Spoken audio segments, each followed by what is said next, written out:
Agathe pour votre invitation. Merci beaucoup au HDH pour cet accompagnement pendant toutes ces années. Enfin, toutes ces années, 4 ans, hein, mais ça passe vite. Donc moi, je suis pathologiste à l'hôpital Saint-Louis. Pathologiste, ça veut dire que je fais des diagnostics des maladies en regardant des lames au microscope. Alors, on regarde au microscope, mais maintenant aussi la technologie a changé puisqu'on a tendance à regarder de plus en plus ce qu'on appelle des lames virtuelles, c'est-à-dire que les lames ont été numérisées, on peut donc les regarder. Et c'est d'ailleurs sur le principe de ces lames virtuelles, donc des lames numériques, qu'est venue l'idée de faire des data challenge, puisque tout à coup, les lames d'analogique sont devenues numériques. Et qui dit numérique dit possibilité de travailler dessus.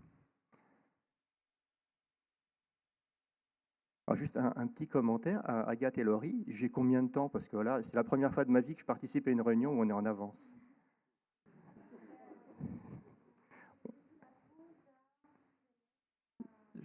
Non, mais je rigole. Hein. Je vais pas durer des heures. Hein. Mais d'accord, d'accord. J'ai un petit peu de temps, j'ai l'impression. D'accord.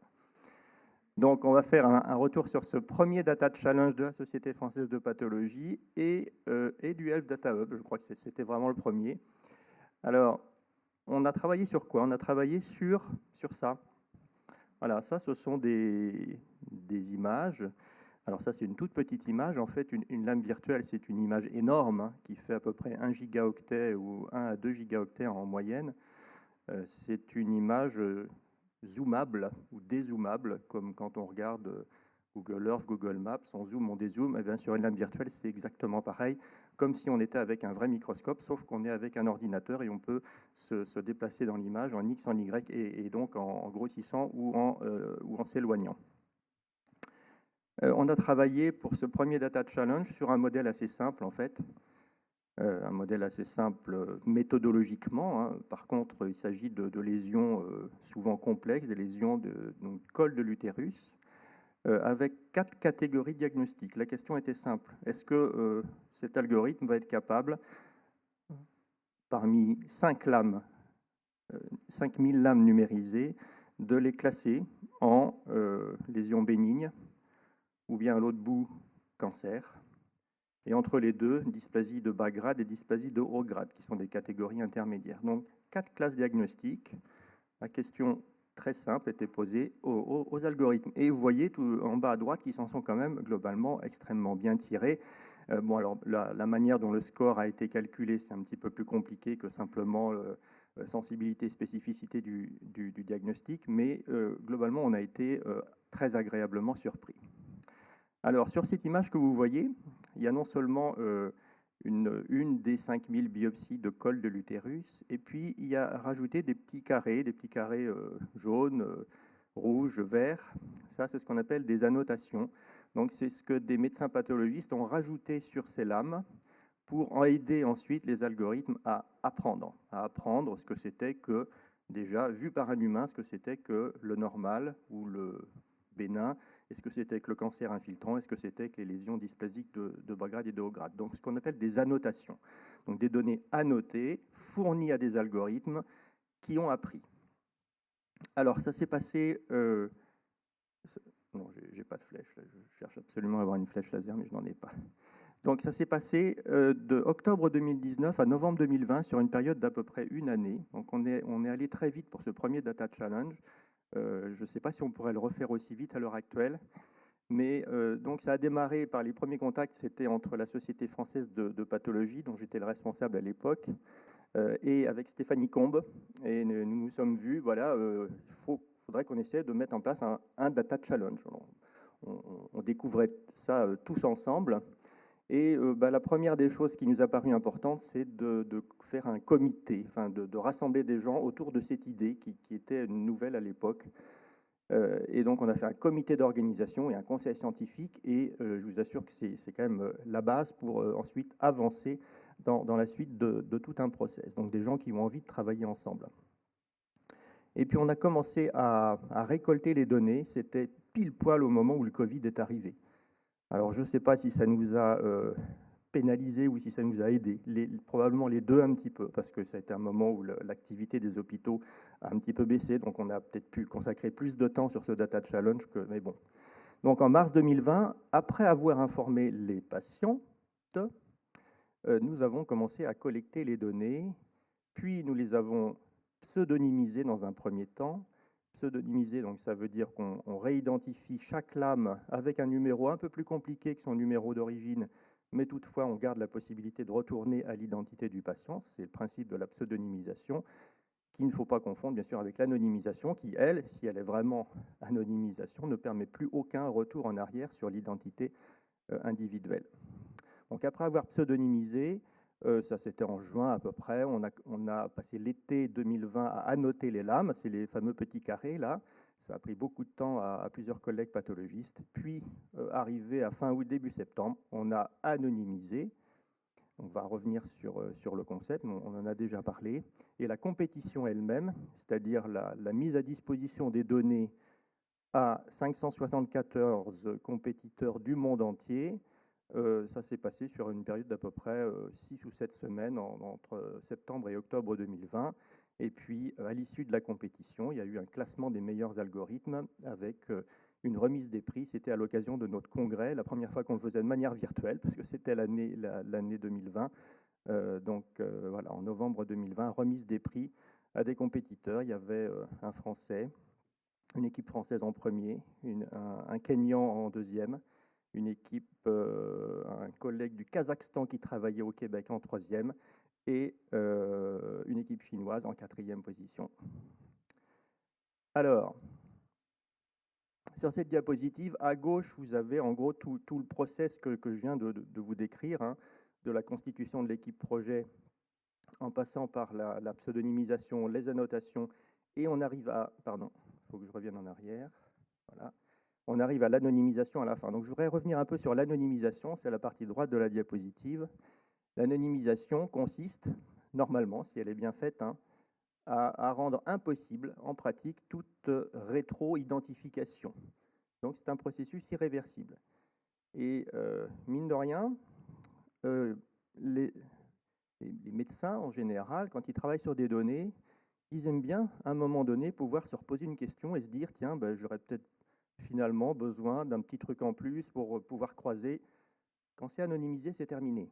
C'est-à-dire qu'il faut avoir fait les bons choix, il faut avoir récolté toutes les données intéressantes, mais après, c'est terminé. Il n'y a aucun espoir. Parce que même avec un pistolet sur la tempe, on ne peut pas retourner à l'identité des patients. Donc ça, c'est un point important, si le processus d'anonymisation est réel. Et là, je peux vous dire que c'est le cas. Donc, anonymiser les données, ça leur retire tout leur caractère personnel, et en ça, on sort du RGPD. C'est-à-dire que avant l'anonymisation, on est en plein RGPD. Après l'anonymisation, c'est terminé. Le statut juridique et méthodologique qui s'applique aux données change complètement. Donc, le caractère anonyme d'une base de données est un prérequis obligatoire, que ce soit pour la phase du data challenge, cette phase très courte, c'est mine de rien, c'est une mise en open data, restreinte à des compétiteurs qui ont signé quelques engagements, on va le voir, mais c'est quand même déjà de l'open data. Pas vraiment au sens pérenne où on l'entend, qui est l'étape d'après, quand on les met pour l'éternité, peut-être, en ligne. Alors la solution d'anonymisation, il n'y en a aucune qui soit miraculeuse, c'est-à-dire que à chaque situation, à chaque type de données, à chaque contexte, il faut changer ou adapter sa technique d'anonymisation. Et puis, pour être sûr qu'une base de données soit vraiment anonymisée, eh bien, on ne se dispense pas en général de faire ce qu'on appelle une étude de risque de réidentification. Donc, c'est un travail et tout un document qui étudie tous les cas de figure possibles, prenant en compte un hacker très motivé qui voudrait à tout prix rétro-identifier une lame et dire ça c'était la lame de Madame X et je le prouve. Donc un hacker très motivé, eh bien l'étude de risque de réidentification doit montrer que ce hacker très motivé, il aura quand même qu'une chance infime d'y arriver.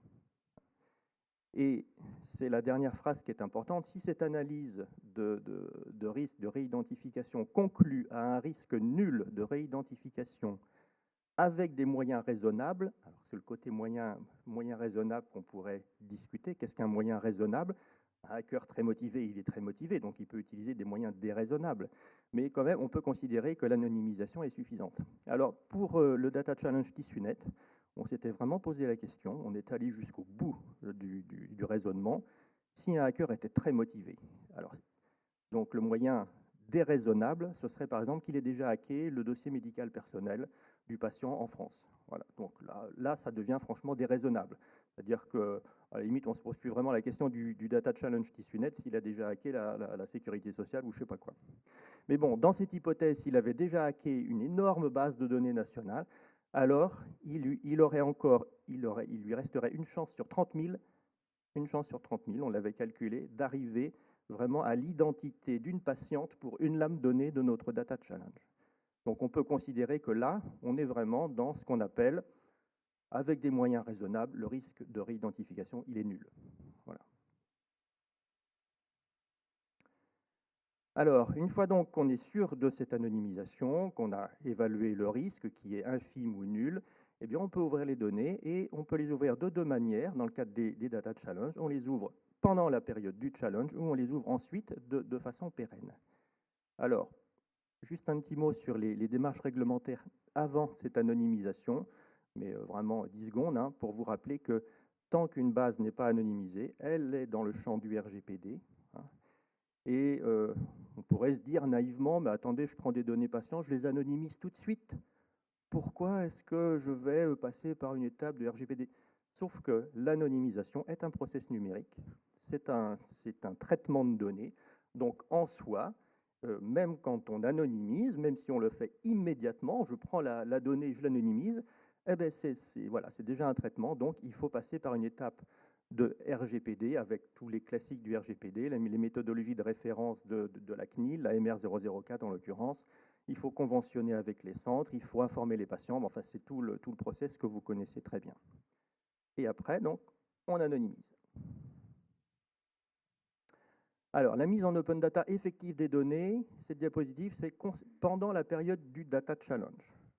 Donc, c'est une mise en open data puisque finalement, tous les compétiteurs qui s'inscrivent au Data Challenge, ils peuvent accéder aux données. Alors, pas toutes, on va le voir, mais quand même une bonne partie des données. Alors, du coup, la plateforme d'hébergement du Data Challenge, hein, il y en a un certain nombre en France, pas encore trop, mais à l'étranger, il y en a pas mal. Ces plateformes s'entourent de règles, de règlements, et chaque compétiteur s'engage, quand il participe à une compétition, à certes utiliser les données, mais dans le contexte exclusif du Data Challenge, et il s'engage à détruire les données à l'issue du Data Challenge. Et je confirme que depuis le Data Challenge qui s'est tenu en novembre 2020, plusieurs fois, on a eu des compétiteurs qui sont revenus vers nous ensuite. Alors, quand est-ce que vous ouvrez les données de manière pérenne? C'est toujours pas possible. Alors, c'est pas possible, et on va savoir pourquoi. Bon, maintenant, ça devient possible, mais ça fait quand même 4 ans, 3 ans et demi qu'on y travaille.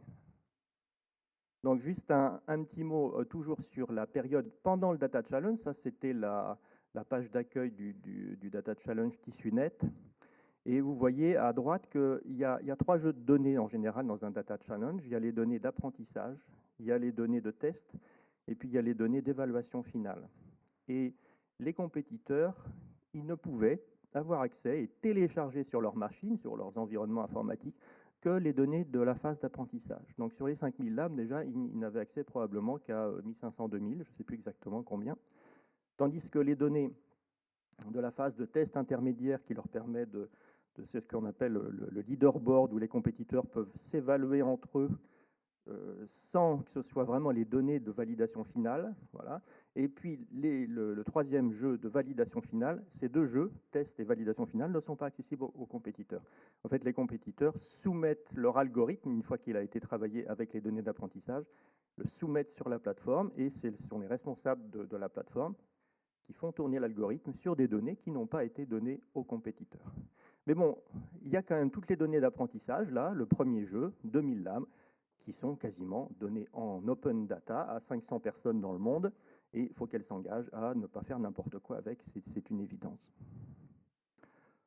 Donc là, juste pour la petite histoire, mais enfin, c'est quelque chose qu'on a déjà raconté plusieurs fois. Voilà le classement du leaderboard final avec une équipe française en première position. On peut s'en féliciter. Et puis à droite, des résultats typiques de Data Challenge, ce qu'on appelle des matrices de confusion, avec ce qui est donné par l'algorithme versus là, ce qu'on appelle la vérité de terrain, qui est celle que les humains prétendent être la vérité. Ça, c'est autre chose. Alors, ce qui nous intéresse beaucoup aujourd'hui, en fait, c'est pas tellement la mise en open data pendant le Data Challenge, c'est après. Alors, ce que Laurie nous a montré tout à l'heure, c'est après le Data Challenge, on ouvre les données. Bon, donc on y est encore là depuis 3 ans et demi, mais ça y est, on va y arriver. Alors, j'espère que pour les autres Data Challenge, ça ira évidemment beaucoup plus vite, parce que là, je pense qu'on a essuyé à peu près tous les plâtres possibles.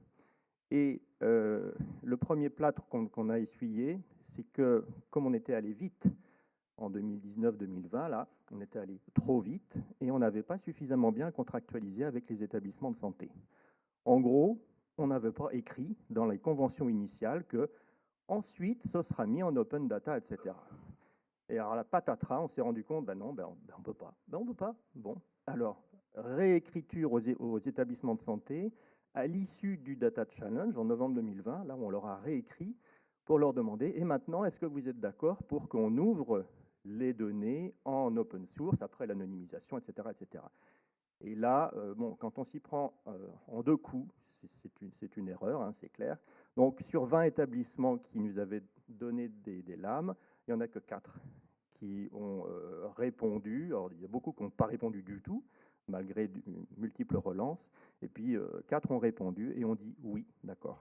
Alors, c'est quand même des gros pourvoyeurs de lames parce que ça nous a permis, sur les 5000, d'en récupérer 1000 qui vont être ouvertes. Là, c'est imminent. Et donc, ces 1000 lames, alors il a fallu déjà que Agathe et Laurie, je crois que c'est surtout Agathe là, qui a travaillé pour extraire parmi les 5000 les 1000 qui étaient pertinentes. Hein. Et puis, comme le disait Laurie, eh bien, cette nouvelle base de données, ce sous-ensemble de 1000 lames, ben, il faut le reformater. Hein. Donc, il faut formater les images. Il y en avait certaines qui étaient un petit peu corrompues. On va redécouper des datasets en classes, la classe bénigne, la classe cancer et les deux classes intermédiaires. Voilà, il faut les reclasser. On va proposer aux futurs téléchargeurs un échantillon de données, parce que même 1000 lames, c'est un sous-ensemble de 5000, mais 1000 lames, vous voyez, sachant que c'était quand même des lames un petit peu volumineuses par moment, ça fait à peu près 2 téraoctets. Donc 2 téraoctets, si le seul moyen de savoir si ça vaut le coup, c'est de les télécharger en entier, bon, ça reste encore un petit peu lourd. Donc d'où l'intérêt de faire un échantillon de lames. C'est une petite quantité de lames, hein, peut-être quelques dizaines de gigaoctets. Bon, là, le téléchargement va être beaucoup plus facile pour se donner une idée, pour goûter la base, je dirais. Donc, c'est la réalisation de l'échantillon de données. Mais ça aussi, c'est du travail pour celles et ceux qui préparent la base. Alors, cette base, avant de l'ouvrir, il faut qu'elle soit bien documentée. C'est ce que nous disait Laurie à l'instant, avec il y a tout un modèle, un formulaire qui est proposé par le F-Data Hub, que vous avez contribué à rédiger. On peut attribuer à cette base naissante un DOI, donc un Digital Object Identifier, c'est facultatif. Et puis aussi, la question qu'on se pose, c'est où est-ce qu'on va mettre ces données? Sur quel type d'hébergeur? Alors, Laurie nous a dit, si c'est moins de 50 mégas, tout peut tenir là, sur data.gouv.fr. Vous avez compris que nous, avec nos 1000 lames à 1 à 2 gigas pièce, ça fait, donc on arrive à 2 téraoctets, donc même pas en rêve sur data.gouv.fr, mais si, data.gouv.fr, en fait, sera la porte d'entrée, ce sera le portail, on va dire institutionnel, donnant un caractère sérieux et officiel, et c'est d'ailleurs la réalité, voilà, un truc du gouvernement, mais là, on va mettre simplement une adresse, une URL, qui va pointer vers une autre ressource, hein, donc un espace de stockage, là où on pourra mettre les 2 téraoctets. Cet espace de stockage est contractualisé entre le HDH et un sous-traitant, si j'ai bien compris, voilà, un sous-traitant de confiance. Et eh bien, quand un téléchargeur de je ne sais pas où dans le monde s'intéressera à ce jeu de données, il accédera par data.gouv.fr, il y verra la documentation de la base qui, voilà, c'est une base gérée par la Société française de pathologie. Ça a fait l'objet d'un data challenge avec le Health Data Hub. Ça concerne tel et tel type de lésion. Voilà, donc il y aura la documentation de la base. Et s'il est intéressé, il cliquera sur l'URL sur data.gouv.fr qui l'emmènera sur le site prestataire du HDH, où il pourra télécharger un petit échantillon de données pour voir si ça lui plaît, et après, il pourra télécharger en laissant une trace. Hein, il y aura une trace de téléchargement, mais après, l'utilisation que le téléchargeur va faire de tout ça, là, c'est géré par la licence. Hein. Il y a une licence d'utilisation qui peut varier, donc c'est là qu'il faut être très vigilant sur finalement qu'est-ce qu'on est prêt à autoriser comme utilisation. On veut que ce soit ouvert, c'est vrai. Est-on prêt toutefois à ce que tous les usages, n'importe quoi, soient envisageables avec des données de santé, certes anonymisées, mais des données de santé quand même? Quand je pense à tous les usages, c'est des usages éventuellement commerciaux. Est-ce qu'on est prêt à aller jusque-là? Dans quel périmètre? Alors, voilà, développer des algorithmes à partir des données et que ces algorithmes soient un jour normalement commercialisés par celui qui a travaillé pour fabriquer l'algorithme, c'est complètement normal, c'est même le but. Que les données, par contre, en elles-mêmes soient simplement revendues, puis revendues, puis revendues, là, ça commence à devenir un petit peu limite, je pense. Donc là, il y a quand même une réflexion à avoir sur la licence de ces données de santé qui restent, même si elles sont anonymisées, ça reste des données sensibles. Je crois que c'est un terme, c'est des données sensibles pour les patients qui, en tout cas, même si c'est anonymisé, se disent, attendez, c'est quand même mes données. Hein. Donc voilà, il faut être vigilant sur la licence d'utilisation. Même, il faut des licences permissives, mais peut-être pas 100% permissives. Donc on en est où, nous? On en est à la fin, là, à la phase finale. On est en train de mettre les dernières virgules au contrat entre Health Data Hub et Société française de pathologie. Et quand ce contrat sera signé, c'est imminent, eh bien, le Health Data Hub donnera à la SFP cette fameuse URL qu'on collera dans data.gouv.fr et cette URL nous emmènera sur le site de stockage où seront stockés les 2 téraoctets, les 1000 lames du Data Challenge TissueNet. Et là, après, l'ASFP s'engage contractuellement à suivre un petit peu ce qui va se passer quand même, hein, à suivre le nombre de téléchargements de la base. Mais on n'aura quand même pas énormément d'informations sur, alors qui, par exemple, qui va télécharger, vous confirmez, mais je crois qu'on ne saura pas. Voilà, on ne saura pas qui va télécharger ces données. Bon, par contre, on a le droit de mettre une licence qui dit, attention, ces données, on n'a pas envie qu'elles soient retrouvées, je ne sais pas où, ou commercialisées de telle ou telle manière. Voilà. Donc la licence, c'est absolument crucial. Alors, j'ai quasiment fini, c'est ma conclusion. Donc, TissueNet, c'était le premier data challenge de la Société française de pathologie, en lien avec, en collaboration étroite avec le Health Data Hub. C'était aussi, je crois, le premier data challenge du Health Data Hub. Ce sera la première base de données qui va être ouverte imminemment en open data. Comme tu l'as dit, Laurie, il y a un deuxième data challenge qui est copiloté par la SFP et aussi des collègues cliniciens dermatologues. Alors, ce deuxième data challenge, là, c'était un autre collègue pathologiste, Frédéric Staros, qui le pilotait, en lien avec donc, une dermatologue, Eve Maubec, du groupe de cancérologie cutanée, et tout ça également en lien avec le Conseil national professionnel des pathologistes. Donc, c'est un data challenge sur le mélanome. Et là aussi, il y a beaucoup de données. C'est un petit peu différent ce data challenge, puisque ce n'était pas que des lames, c'était des lames, plus des données cliniques, des données de suivi et de survie ou de récidive. Et avec la mission là des algorithmes était de savoir tenter de prédire la récidive du mélanome en fonction de ce qu'on voyait sur la lame. Voilà. Donc une question un petit peu plus costaud quand même. Ils s'en sont pas mal sortis. La restitution, c'était en mai dernier, je crois, au printemps 2023.